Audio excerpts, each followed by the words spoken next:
All right, hello. Today is Friday, December 18th of 2020. My name is Evan Solis. I'm interviewing Gilberto Hinojosa for the Voces Oral History Center at the University of Texas at Austin. Please know, Mr. Hinojosa, that this interview will be placed in the Nettie Lee Benson Latin American Collection at UT Austin.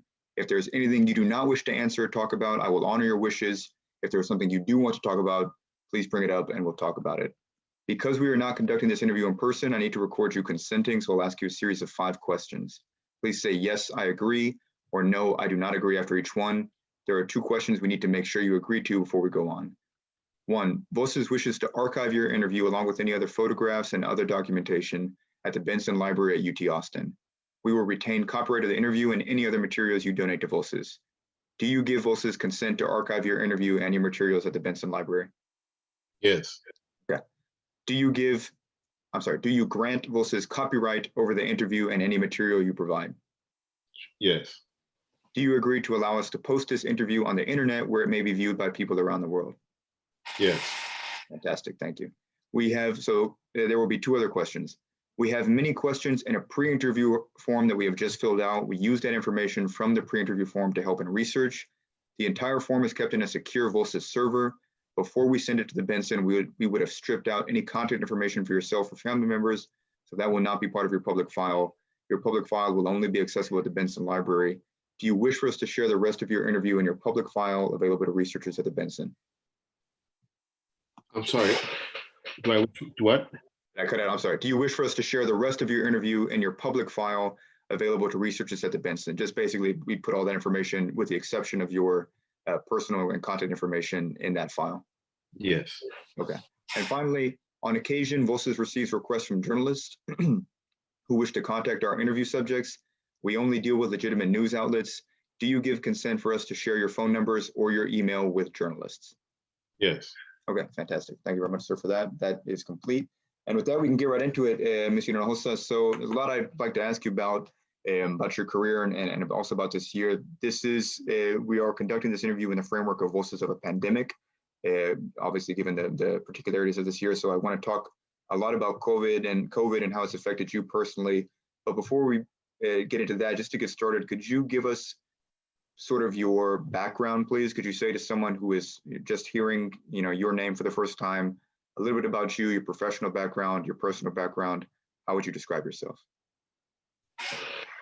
Well, I'm an attorney. I have been very involved in politics for the last 40 years, and I think probably can be characterized as a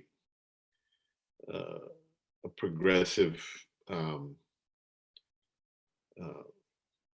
activist in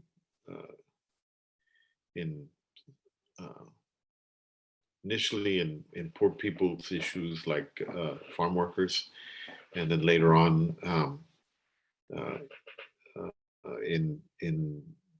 in my position as chair of the Democratic Party. And then, I've been a public servant. I was an elected official for 23 years before becoming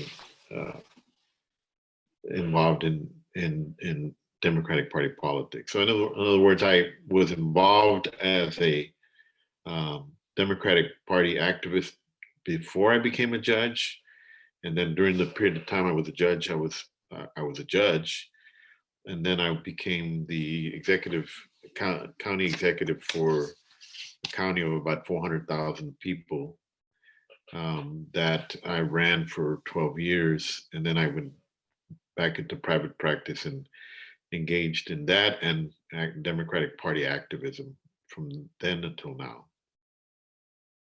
I want to ask you different questions about your time as a judge and your time with the Democratic Party. Before that, though, I want to talk about this year and COVID-19. And to start, just you personally, how has this year affected you? You said in our pre-interview that a family member of yours has contracted COVID. Can you just share a bit about how this has affected your life, this pandemic?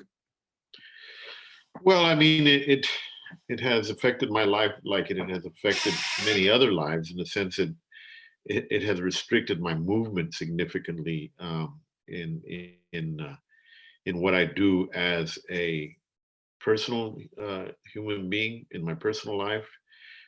but primarily in my movement as chair of the Texas Democratic Party. I would travel all over the state of Texas and nationally um, on a regular basis, sometimes at least once a week, multiple times a month, visiting different um, uh, county parties and events all across the state of Texas, and meetings with the Democratic National Committee all across the country. That stopped in May. It affected actually stopped in March. It affected our ability as a party, and I'm the head of the party, to be able to hold a convention, to be able to be meeting with voters on a regular basis. It basically stopped our normal method of campaigning as a party from uh, to the traditional person-to-person canvassing to a completely virtual campaign, as well as having a virtual convention that we had back in June. And so and then, it affected, the community that I live in, that I live and I love and I've worked in for many, many years. A lot of people I know lost their jobs. A lot of people I know lost family members, people who I'm very close to, fellow attorneys have died. Um, you know, many people who I know have lost their parents. People that I grew up in Cameron County politics have died. The former district clerk that was a district clerk the entire time I was a judge, from county court of law judge through county judge. She died just about 3 or 4 months ago. One of my big political campaign supporters and the administrative assistant of my closest ally on the commissioner's court died. And I can go on, but it has affected a lot of people who I'm very, very close to. And it's put us in a very high level of awareness to make sure that we don't not only contract it ourselves, but it also, I have a 92-year-old mom that I have a house for right across the street from my house, that I have to protect her and be watching out and making sure that no one gets close to her that could infect her with this disease. And so that has had a very negative effect on my life. I mean, I have a daughter in Washington, D.C., who works for the Democratic National Committee, and a daughter in Austin, who's a state representative, who I haven't seen but 1 or 2 times since the pandemic started. And that's been very difficult. I have grandchildren who have not been able to see, but very, very rarely, who I was used to seeing a lot. I have one grandchild who's already 2 years old that I've only seen him twice. So these are things that, from a personal point of view, and a member of this community and a member of the party, has had a pretty dramatic effect, and not near as bad as what many, many, many people have suffered, who have lost loved ones. Fortunately, I have not. Who have lost their jobs. Fortunately, I have not. Who have been hospitalized or who've become very ill. Fortunately, I have not. And so these are things that I have seen, and it hurts one's heart to see it in your community and with people you're close to. But I have not had the situation where I have been affected by that, primarily because, of the fact that I'm an attorney who practices law across the street from his house. So I have not been in situations where I get exposed. And we ran this entire election in 2020 virtually. So I did it through a computer, through Zoom meetings and Zoom events and so forth. I've gotten to be pretty good at Zoom. Yeah, a lot of us have. Yeah. You say But, you say and your practice law by Zoom, by the way. Yeah, I know that sounds challenging in its own right.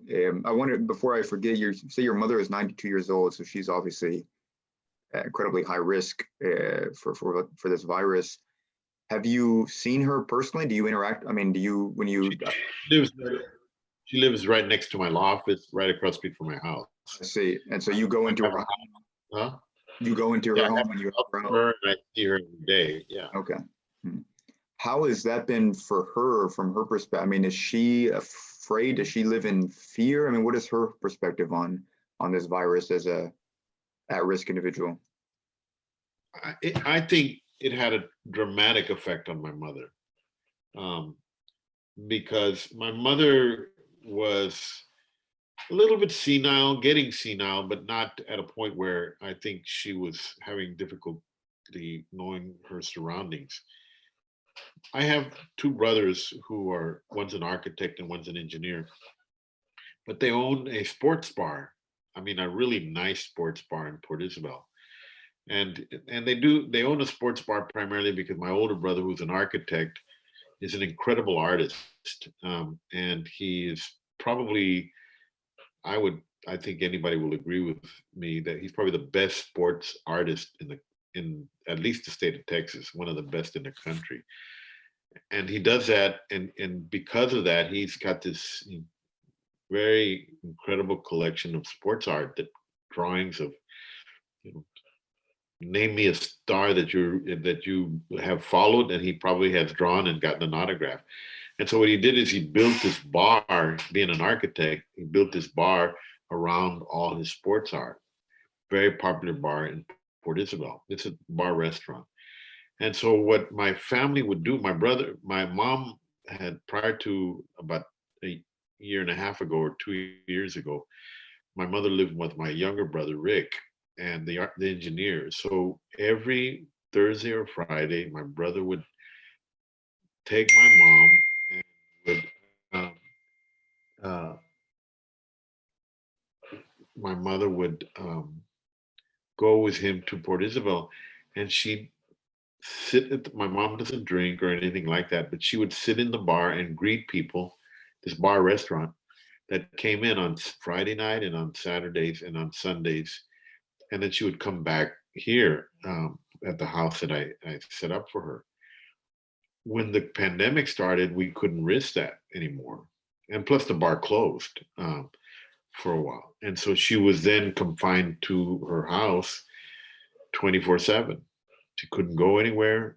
She only her only um, uh, contact with people, interaction with people, with the people that were taking care of her, and my wife and myself, and that's it, and my two brothers.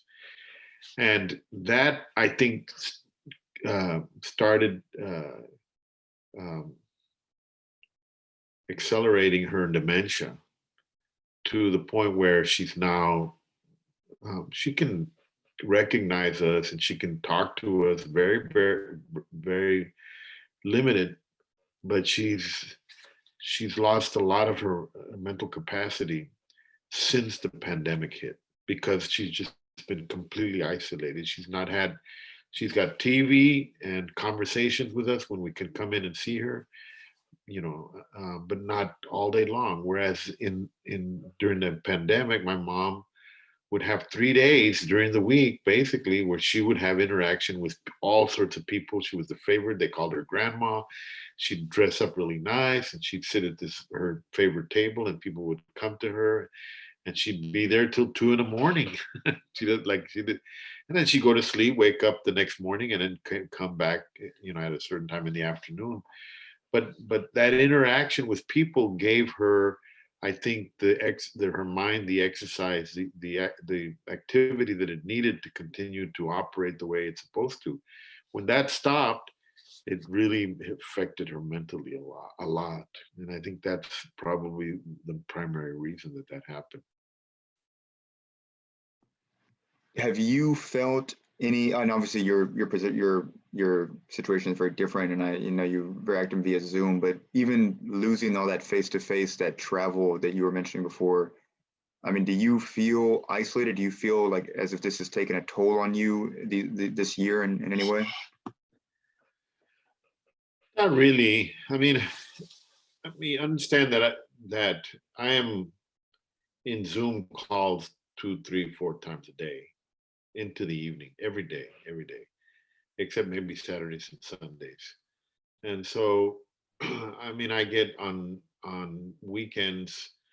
I have a little ranch with some cows up in about 25 miles from here, and I go out to my ranch and I hang out there, and just I have cows and I have pigs and I have chickens and I have goats and stuff, and I do all of that. And so, I mean, I'm one of the fortunate few that this has not had an effect on, and I'm very, very um, uh, it's a blessing the way it has affected to me, has affected me up to now. Obviously, um, it's been horrible for many, many, many people, and bad for most Texans and Americans. but but uh, I have not had that adverse effect on me personally, other than what I've just described. In other words, it's more of an inconvenience than affecting us personally. We we spend less money on gas. We used to go eat out every day, and we don't do that anymore. But those are luxuries, right? You know, for purposes of my day-to-day activities, um, it has not really affected us. I In a way that it has affected other people in our community, in our state, in our country. Right. And I'm So, grateful for that, right? But right, yeah, of course. So, I know the news, for all of us who are living in this moment, we're inundated with news and about COVID, about this election process, about just everything that's happened this year.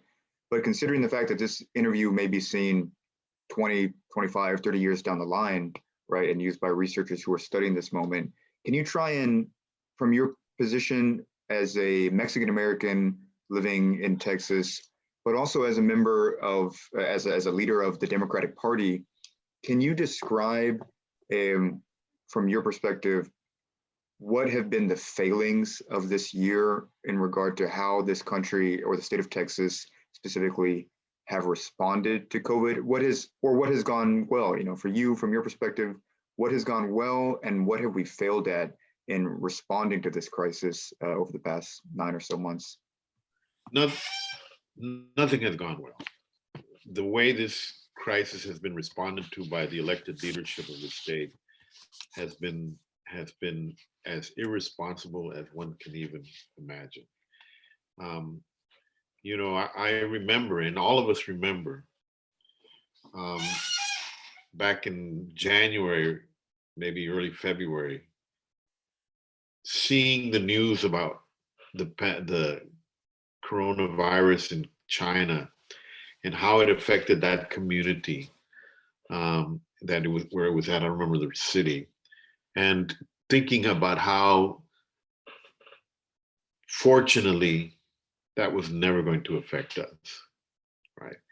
And that was just going to be one of these kind of things that occurred, and in another country, and that maybe we were going to have 1 or 2 cases of that down here, but it wasn't going to be something that was going to upend the entire social economic structure of our country within months. I think everyone agrees that it's objective about this, that the impact of this virus could have been minimized significantly had the people who in the medical community and the people who were involved in science been given an opportunity to work closely with one another, and provided the leadership along with the elected leaders of our state and our nation to be able to put together plans and implement those plans to minimize the impact of this pandemic. There was a lot of things that could have been done that were not done, not because they weren't, not because they failed in trying to do it, but because they just never even tried. because the decisions were made by the elected leaders, specifically Mr. Trump and specifically Mr. Abbott, based upon the political impact of the pandemic. In other words, um, the consensus among the Republican Party and the consensus among the Republican leadership in this country, including the Republican leadership in the state, was that Donald Trump was well on his way to getting reelected because of the economy. The economy was at a 3.5% unemployment rate. We hadn't seen that in many, many years. Stocks were high. People were working. People from all ethnic groups presumably were working.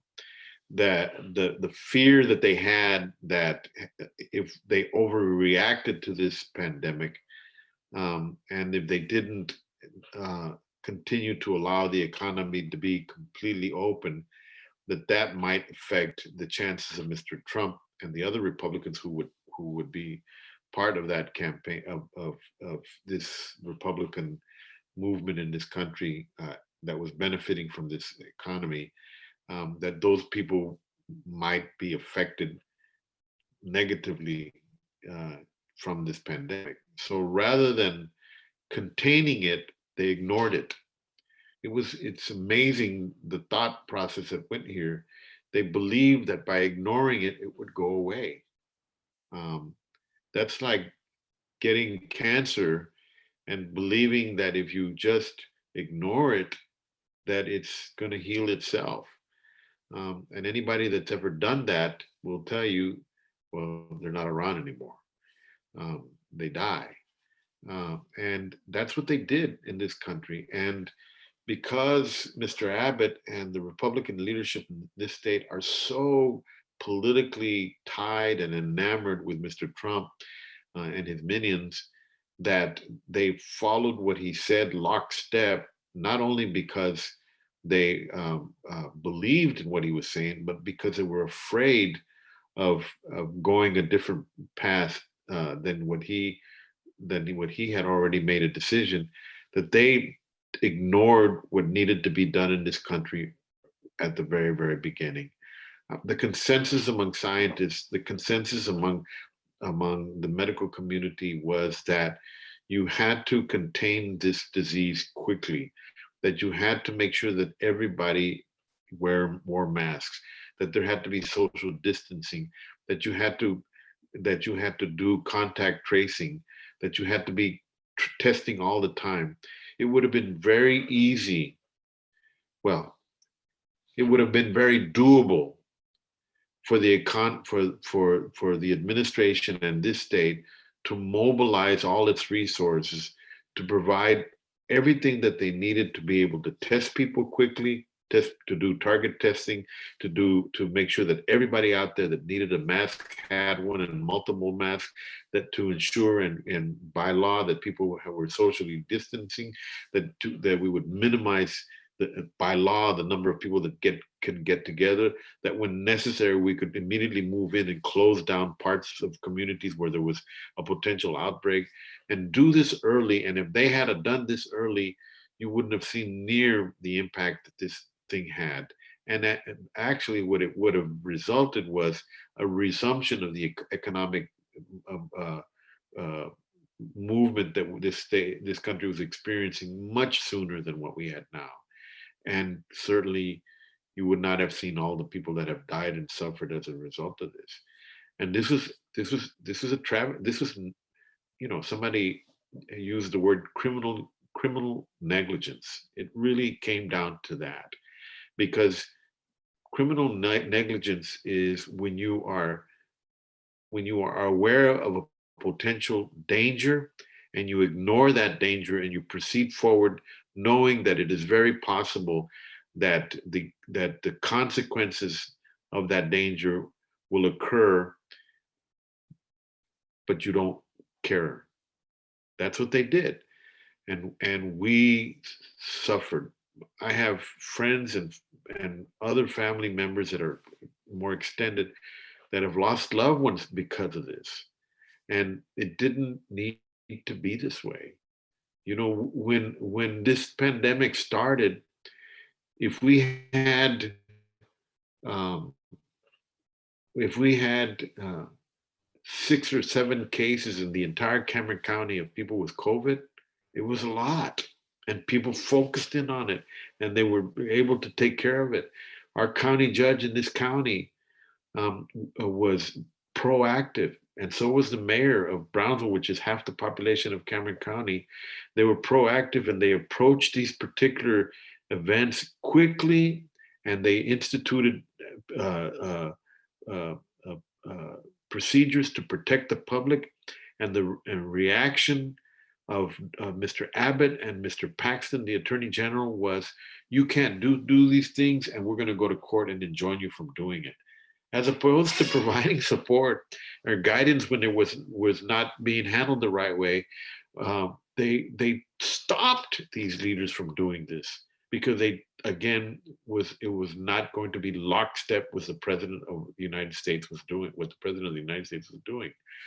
This is criminal. This is horrible that they did this, and we are suffering.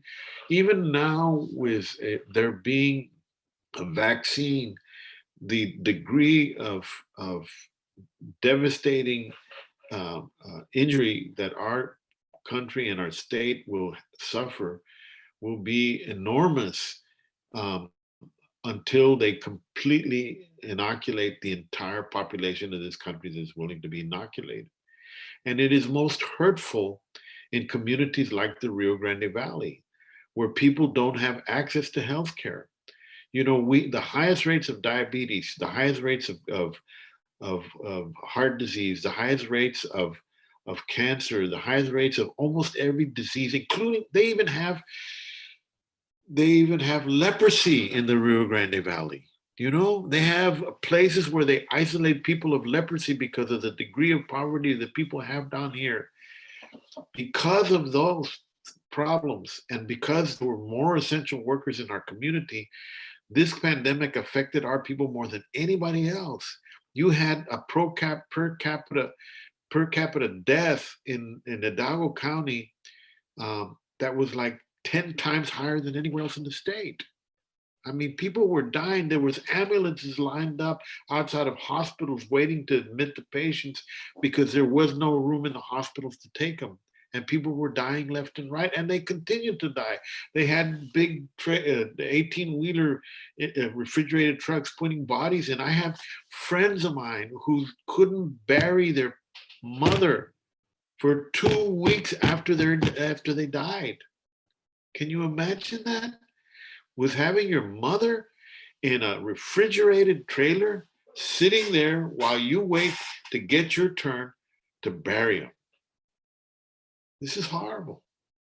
And all of this happened because these assholes made a decision to ignore what was right for political purposes. And I'm sorry I use that word, but there is no other way to put it.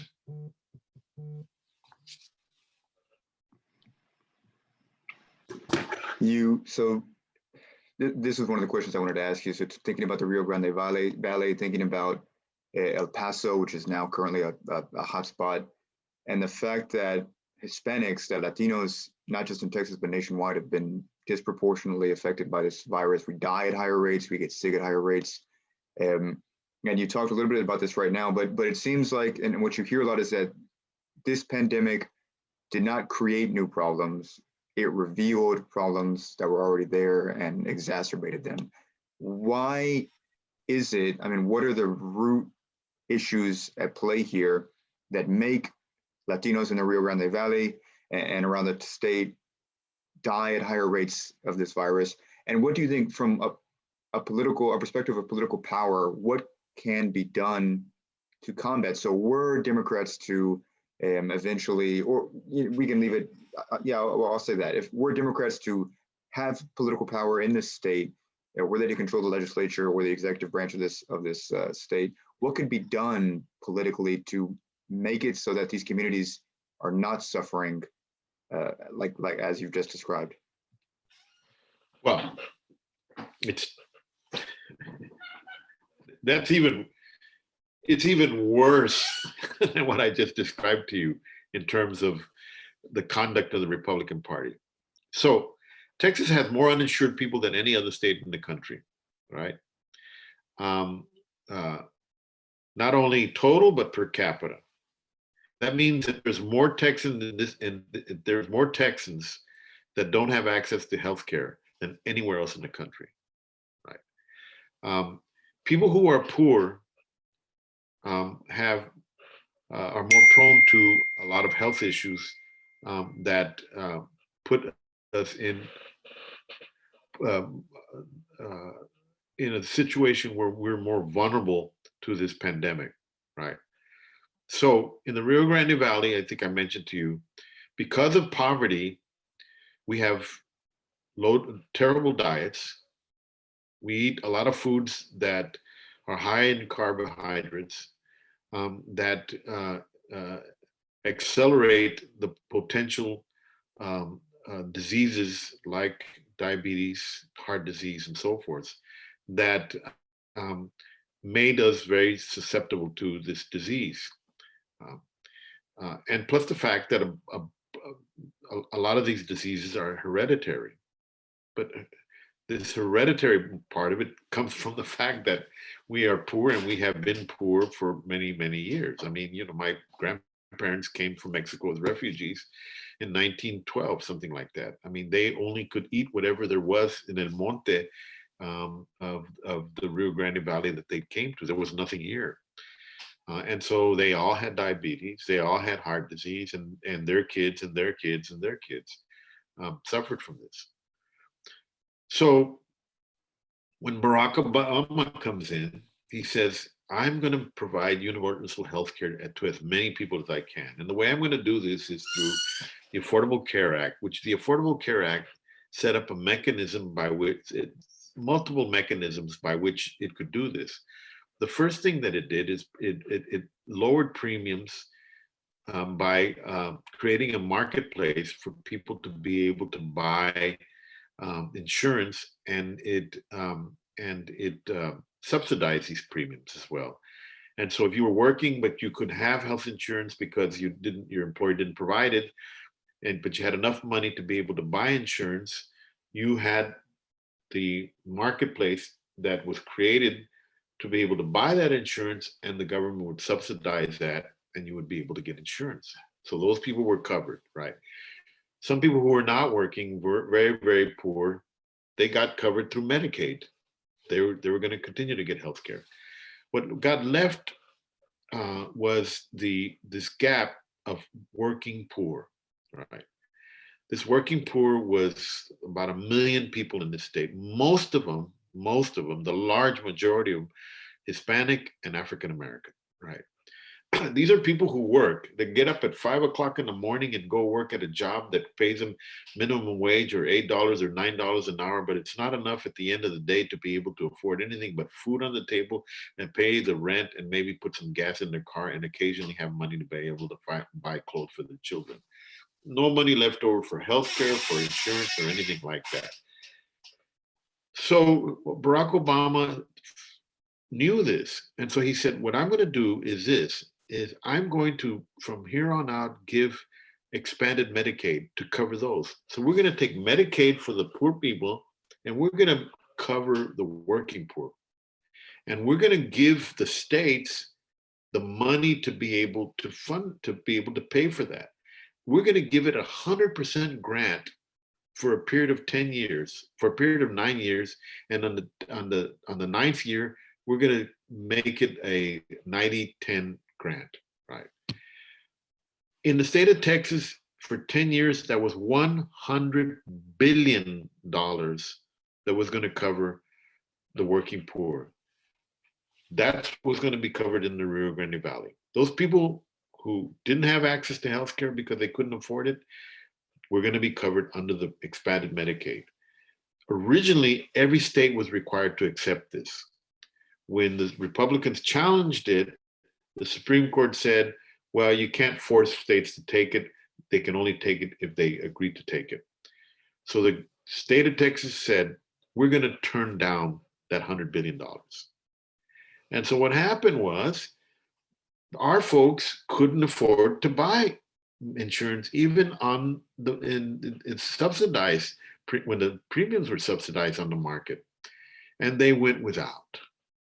And those people didn't have access to health care, so therefore they got sicker. So when they got fever, when they got diabetes, they couldn't go to the doctor to get treated, and that just progressively got worse. And they were in this medical state, this health state that made them very, very vulnerable to this disease. So when this disease hit, there were the essential workers, because they had to work, right? If they didn't work, they couldn't feed their families.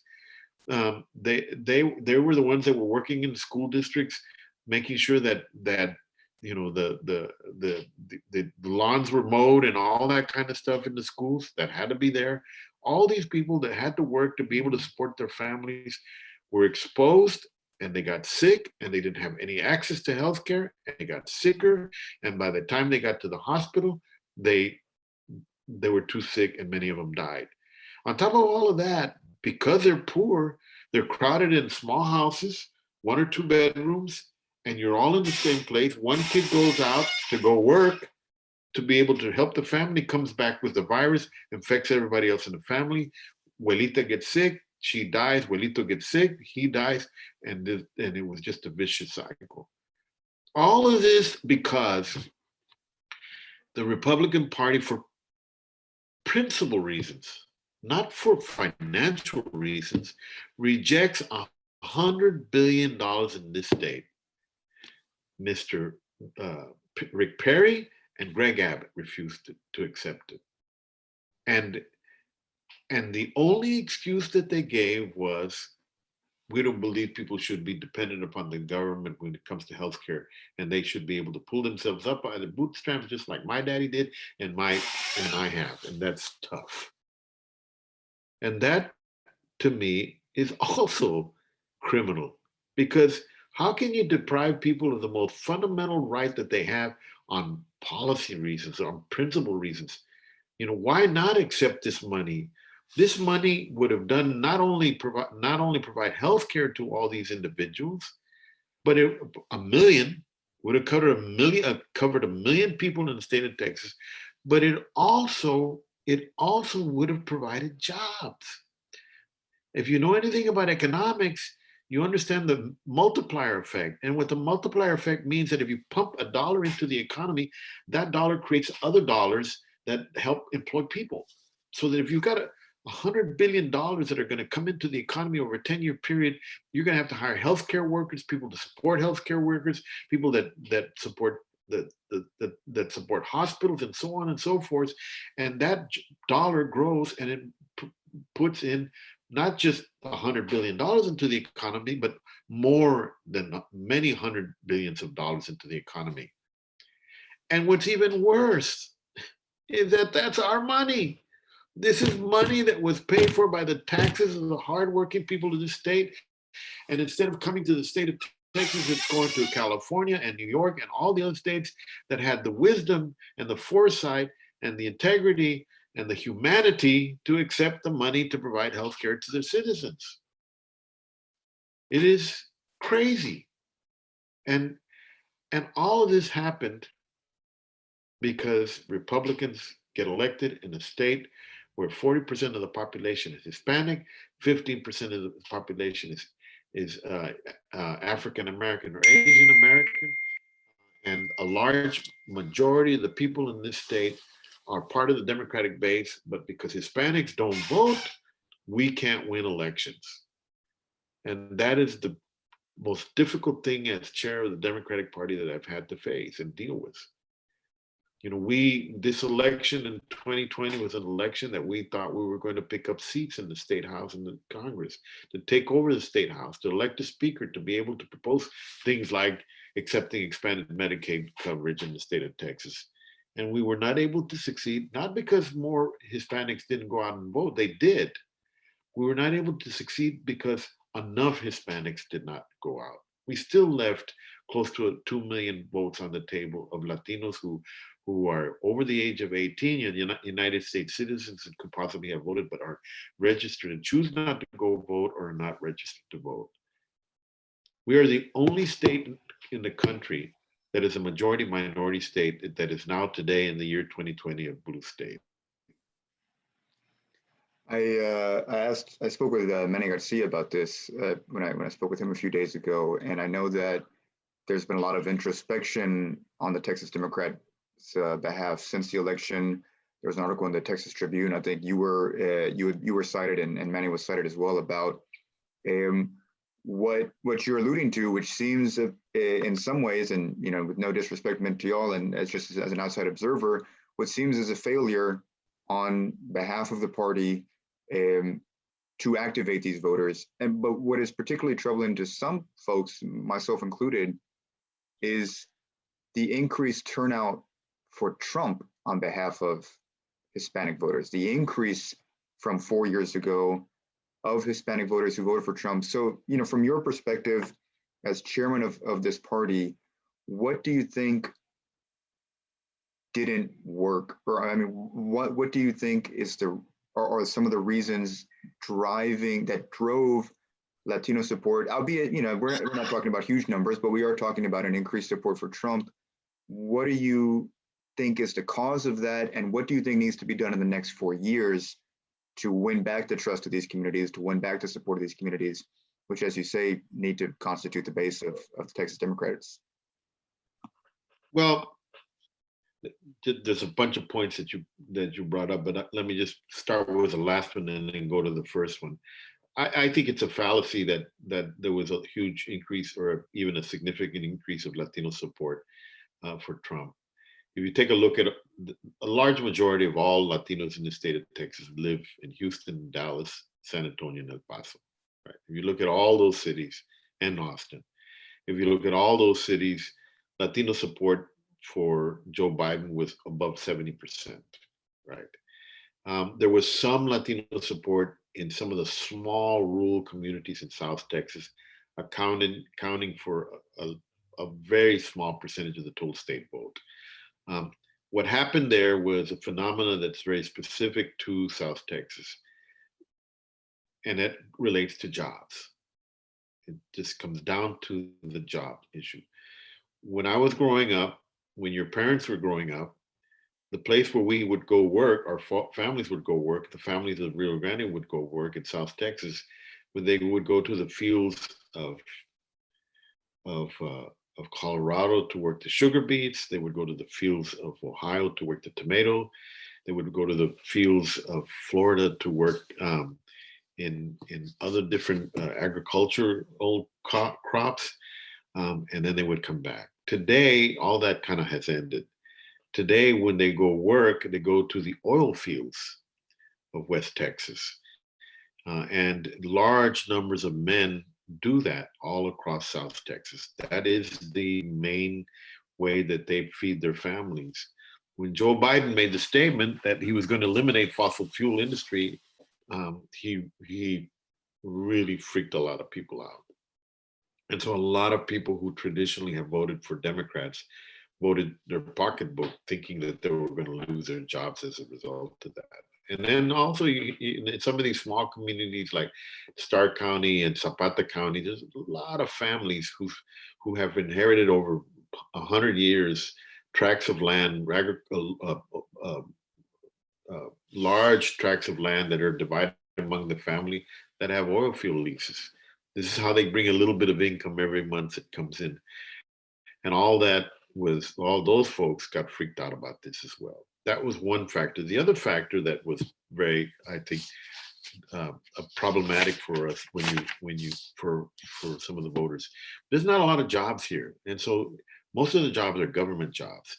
And so one of the big government employers of Latinos in South Texas are law enforcement. A lot of people work in deputy sheriffs, deputy constables, police departments, school district police departments, border patrol. 10,000 or more border patrol agents in the Rio Grande Valley. Most of them are Latinos. Customs, all the different agencies that are part of Homeland Security, Parks and Wildlife, U.S. Fish and Wildlife, and I can go on and on and on and on, jailers and so on and so forth. All these people are tied into law enforcement, and when the narrative out there that the Republican Party is trying to sell, as a result of a few people making these statements in places like Austin, that we're going to defund the police department, people freaked out.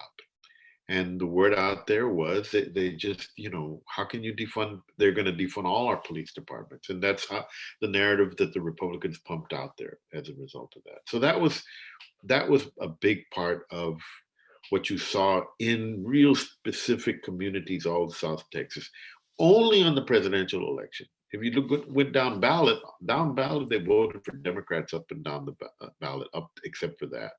So that's a little bit of a fallacy when it comes to that issue. Why we have not been able to get Latinos registered, it's been primarily a financial issue. This is the first time we've ever had access to finances. The thing about Latinos, Texas is the second largest state in the country, but in land size, in size, it is, except for Arizona, Alaska, it is the biggest community. And so you have Latinos in the Rio Grande Valley, and 6 hours away, as many as there are in the Rio Grande Valley, they're in Houston, and 4.5 hours away, as many as are in the Rio Grande Valley, they're in San Antonio, and you go 6 hours from there, from the valley, in Austin, there's probably not as many, but a lot. You go to Dallas, as many as there is in the Rio Grande, they're there. If you go up to El Paso, there's many as there are in the Rio Grande Valley. That's a 12-hour drive. You go to the Panhandle in Lubbock, there's 180 miles from Lubbock, it's Amarillo, and then you have Odessa, and then you have Midland, and then you have all the communities in between. It is virtually impossible to have a significant impact in reaching Latinos in the state of Texas without the resources and a massive effort to do it. That is the primary reason why the Democratic National Committee has not, or the Democratic National Party has not come into Texas to be able to do this, because it is a daunting task that they are afraid that they can never achieve. The only places that this has happened has been in Colorado, where the community is small and concentrated in the San Luis Valley and in Denver. That's it. That's where all the Latinos are at. And they've targeted them, and they've done Latino engagement programs and been successful. When they did that, they were able to turn Colorado blue. In Nevada, when they tackled the suburbs of Las Vegas, which is where the Latinos are, in one concentrated area, and they achieved that, and Nevada turned blue. And in Arizona, where they're located in Tucson and in Phoenix, and that's exactly what they did. When they focused on Phoenix, it flipped the state at that point.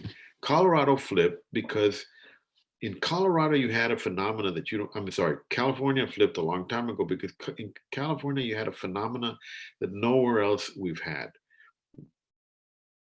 When African Americans decided to engage in civil rights, they didn't do it by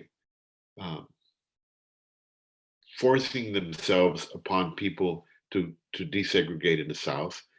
They did it by a concept of voter registration and voter engagement. The entire civil rights movement in the 60s and the 70s was around making people go vote, right? There was hundreds of thousands of people that went into the South to do that, and they eventually achieved it. And so what they did with African Americans is they created a culture of voting, right?